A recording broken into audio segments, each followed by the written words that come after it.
I had counted 23 winters by the morning of the claiming, and I had decided that none of the women in the long mirrored hall were as frightened as they pretended to be. I knew this because I was the one who was actually frightened, and I was not pretending at all. The veil they had given me was the colour of river fog at first light. It fell from a circlet of plain iron and reached past my collarbones, and it was thicker than the other veils, thick enough that the candle flames on the far wall were only smudges of gold through it. The other girls had been given gauze. I had been given weather. I had not asked who chose which veil for whom. I had assumed the housekeeper. The housekeeper, when I had passed her in the corridor, had not been able to meet my eyes, which should have been my first warning. My name is Morella, and I had spent 6 of those 23 winters as a healer's apprentice in the western wing of the king's fortress, which is a polite way of saying I had spent 6 winters being useful enough not to be sent away, and quiet enough not to be remembered. I was good at the work. I was good at being quiet. There was a reason for both. I touched the veil where it lay along my jaw, and I felt, through the cloth, the long pale ridge of the scar that ran from the corner of my mouth to the hinge of my ear. The other girls did not have scars. The other girls had spent the morning being oiled and braided and laughed over by their mothers. I had spent the morning trying to convince the steward that I did not have to be here at all. The steward had looked at me with a face like a closed door and said, "His Majesty's list, my lady. It is not for me to amend." I was not a lady. I was a healer's girl who slept above the herb stores and smelled, faintly and permanently, of crushed yarrow. The steward had bowed and said it was not for him to amend, and had pressed the iron circlet and the river fog veil into my hands as though they were a sentence. I had warned them. I had walked the long corridor down to the hall with the other 37 women, and I had taken my place at the end of the line because I assumed, sensibly, that the king would walk it from the front, and that by the time he reached me, he would already have chosen, and I could go home to the herb stores and the yarrow and never think of this again. I would like to record, for the benefit of anyone who has ever made a sensible assumption about an alpha king, that this is not how it went. The doors at the far end of the hall opened, and the court came in. I had seen the king before, of course. I had handed him a poultice once, for a hawk bite on the back of his hand, and he had said thank you in the voice of a man who used the word rarely enough that it sounded foreign in his mouth. I had not been wearing a veil then, and he had not looked at my face for longer than the exchange required, which I had thought was kindness. Now, looking down the long hall through river fog, I watched him enter and revised the assumption. Torvald, called the Iron, stood half a head taller than any man in his court, and he carried his height the way some men carry a sword, as something they would prefer not to draw. He wore black, and the wolf crown of the Iron Territories, a thin band of dark metal that catches no light, and which I had always thought looked too heavy for any human neck. He looked, that morning, as though it weighed exactly what it weighed. He did not look at the line of women yet. He looked at his beater, a broad, red-haired man called Asmund, and Asmund said something low. The king did not answer. He moved to the head of the hall, stood with his back to us, and waited. I should explain, before what happened happens, that the claiming ceremony of the Iron Territories is not romance. It is law. Once a generation, the Alpha walks the line of presented daughters and lays his hand at the throat of one of them, and that woman becomes Luna.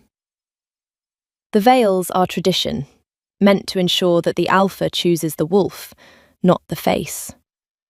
In practice, every Alpha for the last 6 generations had already known whom he was going to choose before he set foot in the hall, and the veils had become theatre. I knew this because the housekeeper had told me, once, while I was helping her sort linens.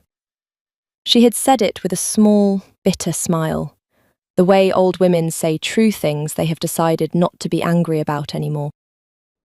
I had thought, walking down the corridor that morning, that the king would lift one veil and walk out with Lady Sigrid of Brontor, who was 3 places ahead of me in the line, and who had been raised since she was a child to know which way her hair fell most flatteringly when a crown was set upon it. I thought a great many things that morning. I was about to be wrong about most of them. The king turned. He walked the line slowly. He did not lift any veil. He paused, twice. Once at a girl with copper braids, whose mother had bribed half the court, and once at Sigrid, whose chin came up as he stopped, and whose smile, through the gauze, was the kind of smile a knife wears when it is in the sheath. He did not lift her veil either. He walked past her.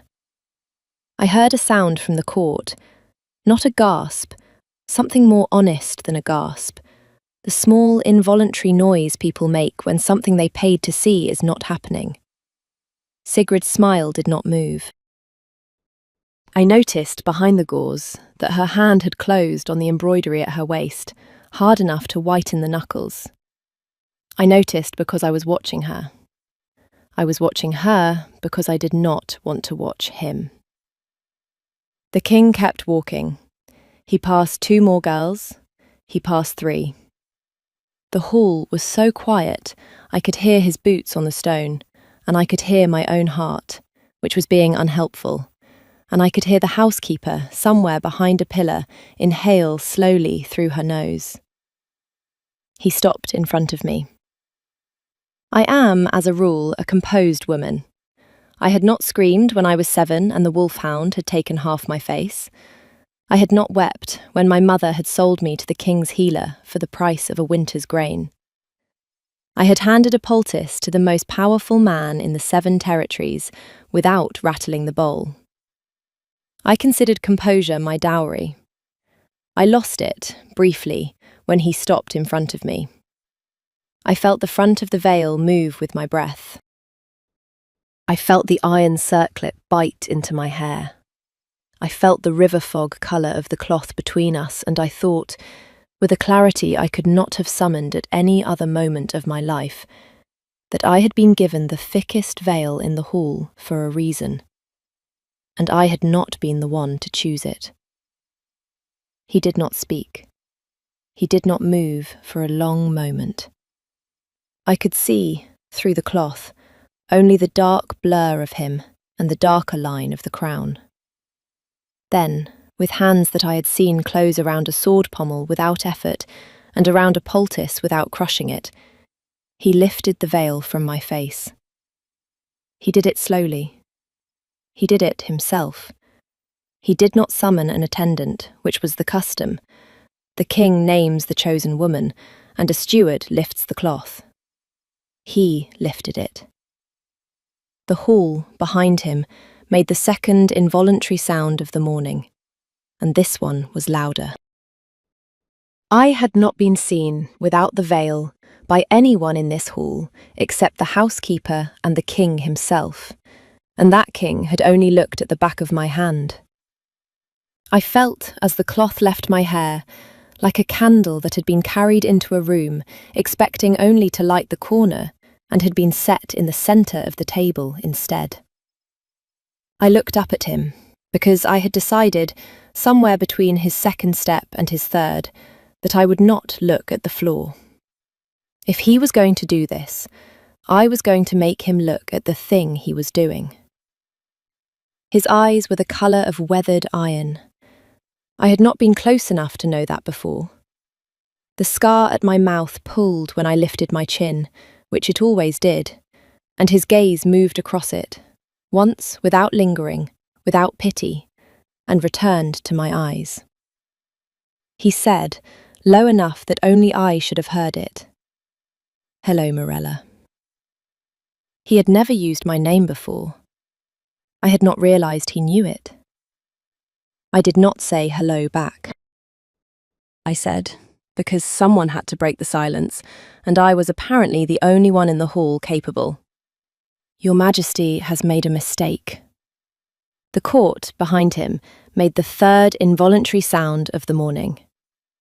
His mouth. I had never paid attention to his mouth, and I will not begin now, except to record that it moved very slightly at the corner, twitched, and did not smile, and did not quite stop trying to. No, he said, I have not. He laid his hand at the side of my throat. He did not press. He did not grip. He set his palm there, the way one sets a sealed letter on a table. Deliberately, as if the gesture had been chosen long before the moment of doing it. And he turned his head to the court and said, in the voice that ran the Iron Territories, "This one, by name, Mirella of the Western Wing. Witness it." The hall did not applaud. The hall did not breathe. Sigrid of Brontor took one step forward and then thought better of it. I saw the step. I filed it. The king's hand left my throat. He offered me his arm. I had a brief, fierce, ridiculous moment of considering refusing it, just to find out what he would do. And I decided that I would save that for another day, because I was going to need many other days for the things I was now going to need to find out. I laid my hand on his sleeve. The wool was warm from him. I did not think about that. He walked me out of the hall, and I did not look back at Sigrid, because I knew, the way you know the weather is going to turn before the wind shifts, that I was going to have to look at her plenty before this was over. If you have followed me this far, stay with me. What comes next is the part of the morning I have spent the most nights trying to understand. The court will appear in a moment, and the books, and the mirror. If her voice is one you want to keep walking with, leave a small mark on this page so the next listener finds it more easily. We are not yet at the part where I begin to understand him. We are only at the part where I begin to suspect that he, somehow, had been understanding me. He took me to the library. I had expected to be taken to a chamber where attendants would change me out of the linen ceremonial robe and into something with more silver thread, and where Lady Asmund, the beater's wife, would explain to me which fork was for which fish. The king took me to the library.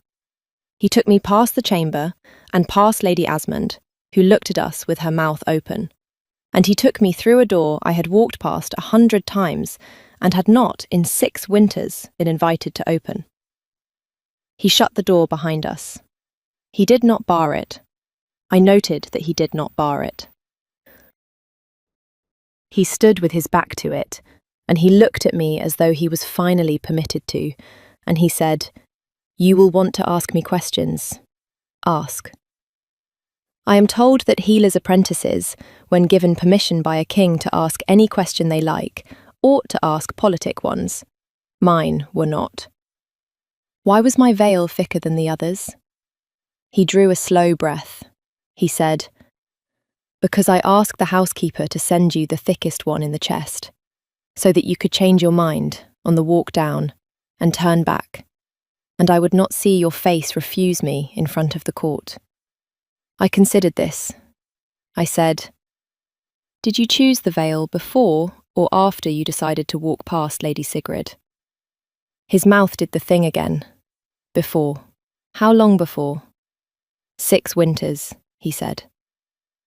I had been a healer's apprentice in the western wing of his fortress for 6 winters.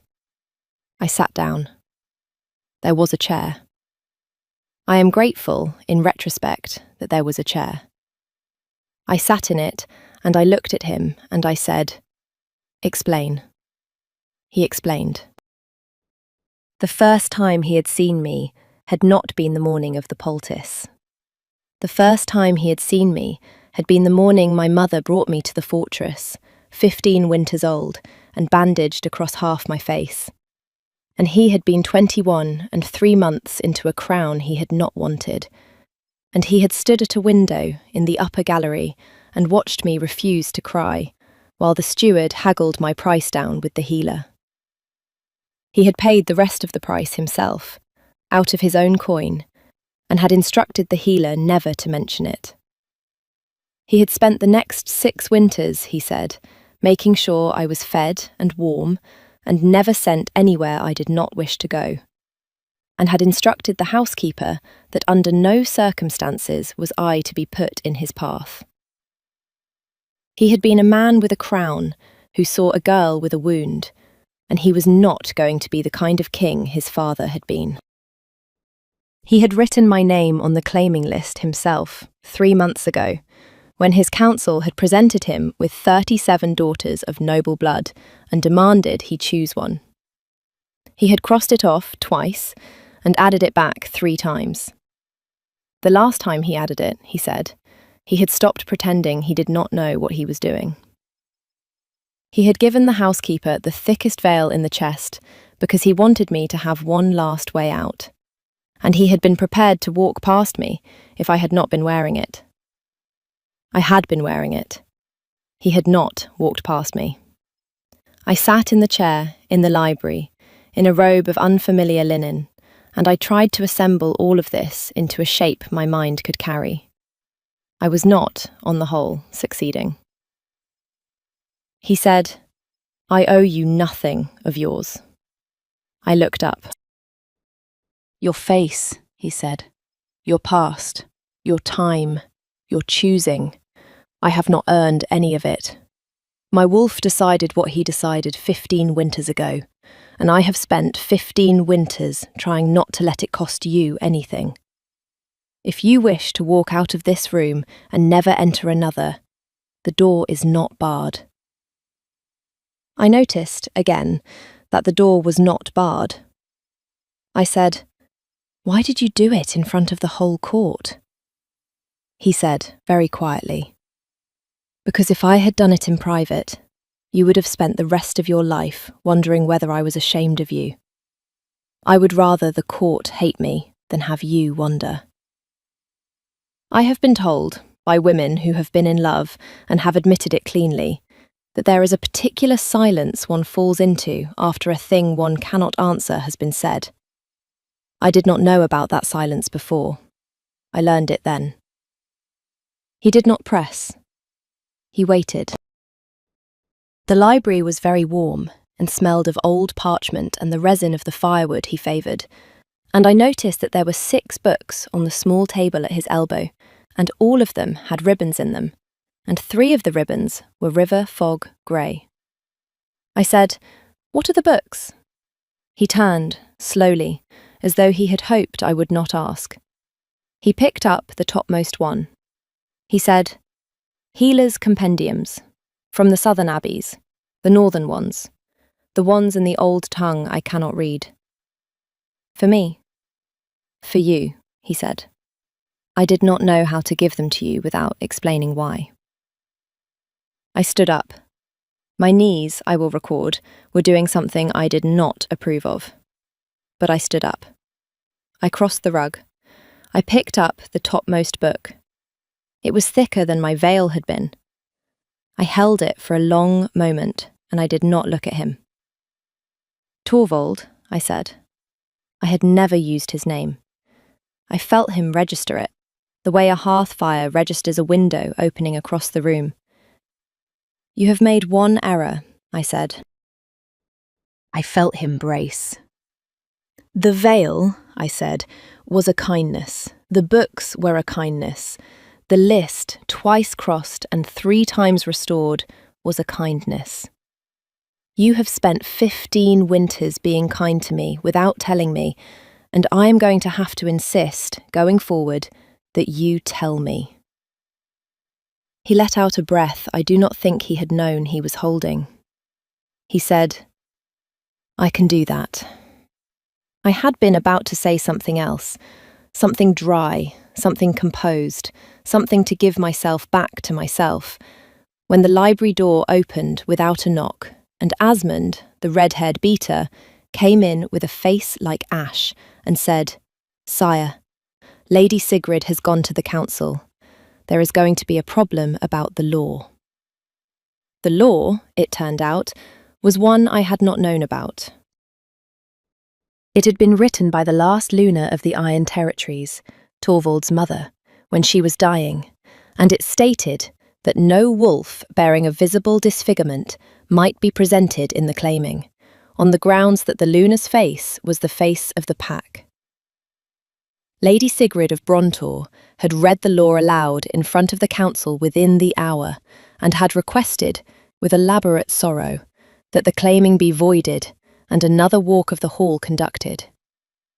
She had not, anywhere in her speech, used the word scar, which made it more vicious than if she had. Torvald, when Asmund finished telling us, did not move for a long moment.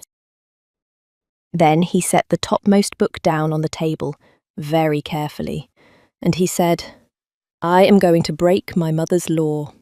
I said, "Tell me what it costs you." He looked at me. "The protection of her name. Every decision I have made for 15 winters that was contested in council, I have settled by invoking what she wrote. If I break this, I lose the rest. They will come back at me, every one of them." I said, "Then do not break it." He looked at me, and for the first time that morning, his composure did the thing I had been waiting for it to do. Slipped, just at the corner of his mouth, just behind his eyes, where I could see it and the rest of the world could not. He said, "Mirella." I said, "Find another way. There is always another way. Send for the law. I want to read it." He sent for the law. While we waited, Asmund stood by the door with the expression of a man who had walked into one disaster and encountered another. And Torvald sat across from me in the second library chair, and I read his mother's handwriting in the firelight. The law forbade the presentation of a disfigured wolf at the claiming.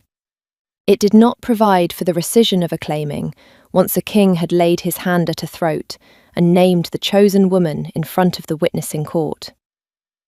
Sigrid's argument was that the presentation had been unlawful from the start. My argument, and I read it twice to be sure, was that the law forbade the presenting, not the chosen.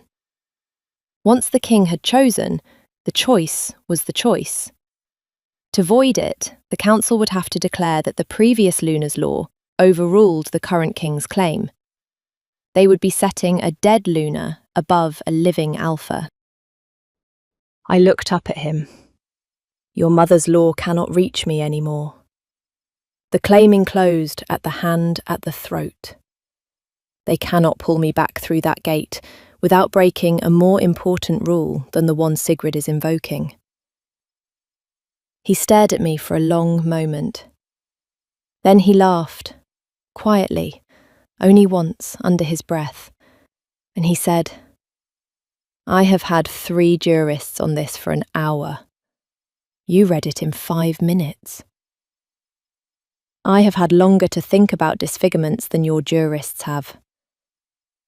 I had not meant the line to land the way it landed. He did not laugh again. He looked at me with something that was no longer composed at all. I drank water that someone had brought. We went down to the council. The council was 40 men and 3 women in a long hall lit by clerestory windows, and Sigrid of Brontor stood at the centre of the floor in pale grey, and she was very beautiful, and her case was very well rehearsed. I let her finish. I had learned in 6 winters of being quiet that the most effective time to speak is after someone louder than you has run out of things to say. When she finished, she turned to Torvald with the small, triumphant softness of a woman who had remembered that the law she was invoking had been written by his mother, and that he had loved his mother. I stepped forward before he could speak. I said, "Lady Sigrid, may I see the law in your hand?" She blinked. She had expected him. She had not prepared for me. She handed me the parchment. I read it aloud, the whole of it, slowly, in the voice I had used for 6 winters to read the symptoms of dying men back to my mistress. I read the part Sigrid had read. I read the part Sigrid had not. The law forbids the presenting. The presenting closed when the king's hand left my throat. My lady, you are not asking the council to enforce a law. You are asking the council to invent one. The hall was silent. I handed the parchment back to her. I said, very gently, because gentleness is the cruelest thing a quiet woman can do. I am sorry for the trouble of your morning. The chest of veils is still in the long hall, if you would like one. She did not slap me. I had been ready for her to. She turned, slowly, the colour of riverbed clay, and walked out of the council hall. 3 of her father's allies walked out with her, and 4 did not. The 4 who did not, I noted, were the ones who had been watching the king's face while I spoke. Torvald stood up and said to the council, "The claiming stands. Morella of the Western Wing is Luna of the Iron Territories. Anyone who wishes to argue this with my mother's ghost may do so on their own time." The hall, for the 3rd time that morning, made a sound that was not quite a gasp. We went back to the library. He did not speak until the door was closed. Then he said, "She will not be done." I said, "I know." He said, "There will be a poisoning, or a paid blade, or a letter from a rival pack. She has 3 brothers who do not love being out of favour." I said, "I know." He looked at me. "You are very calm. I have been in this fortress for 6 winters, and the most dangerous thing I have ever had to do is bandage a stag bite for a beater who did not believe in willow bark. I am about to learn a new trade. I would prefer to learn it without flinching." He did not answer. He picked up the silver hand mirror from the table beside the books, a small thing, the size of my palm, with a back face of solid silver and no glass on the other side at all.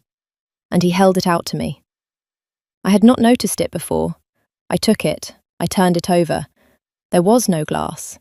There was only a smooth disc of silver where a reflection should have been. I looked up at him. He said, "I had it made for you in the 2nd winter. When the healer told me you had begun refusing to use the polished pans, I thought, if you were going to refuse to look at yourself, I would at least make sure no one in your wing could hand you a reflection by accident. I never gave it to you. It seemed too much like a confession." The mirror was warm in my hand from his. I said, "Torvald." He said, "Yes."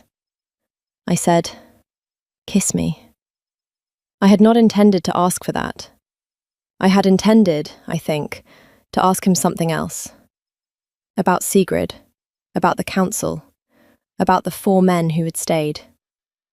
But I had been holding the silver disc that had no glass in it, and I had been thinking about a man who had spent 15 winters making sure I did not have to look at myself.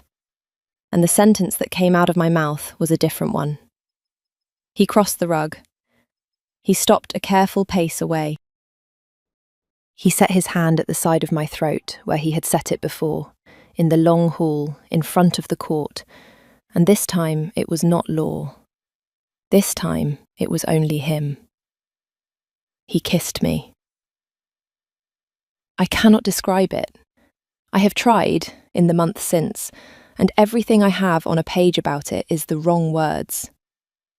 What I will say is this. I had spent 23 winters being a woman the world had decided to look away from, and in the space of one quiet morning, a man with a crown had decided, in front of his entire court, to look directly at me. And now, in a library that smelled of resin and parchment and a fire he had built himself, he was telling me without words that he had been looking the whole time. Something I had been carrying for 15 winters set itself down in me, and I did not pick it back up. When he drew back, he set his forehead against the side of my hair, where the veil had been, and he breathed out once, and he said my name. Only my name. The way one says a word one has been saving. And that was the end of the part of the morning I have spent the most nights trying to understand. 3 months later, by the law of the Iron Territories, I was crowned Luna in the long hall, beneath the wolf throne, in a dress the colour of river fog. Sigrid of Brontor was not in attendance. Her father had been quietly stripped of his border holdings after a letter of his, a letter to a rival pack about the weakness of the new Luna, had been intercepted by Asmund, who had been waiting for it. Sigrid herself had been sent to a southern abbey to study, the council had said, the law. I imagined she was finding the law difficult. The 4 men who had stayed when she walked out of the council had become my council. 3 of them were older than my mother had been when she sold me.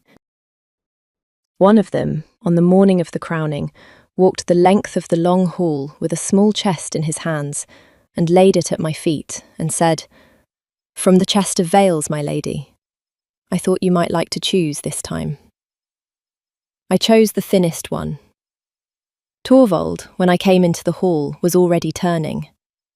He had not, this time, made me walk to him.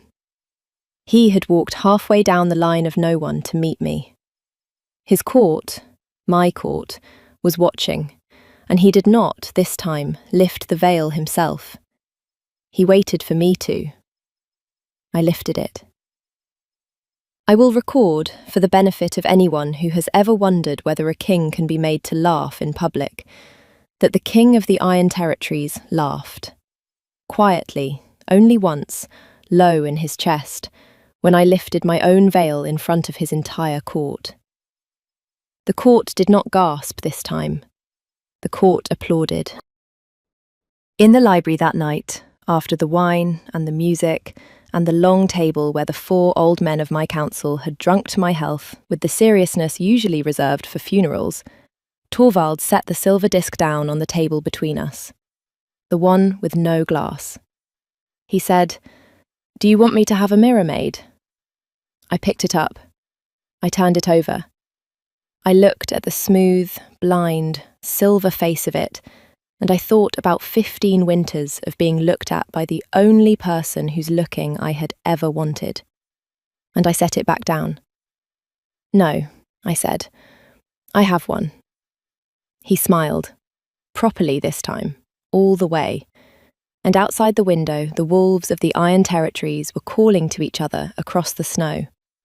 And I was 23 winters old, and I had been recognised, and I was going to spend the rest of my life being looked at without flinching.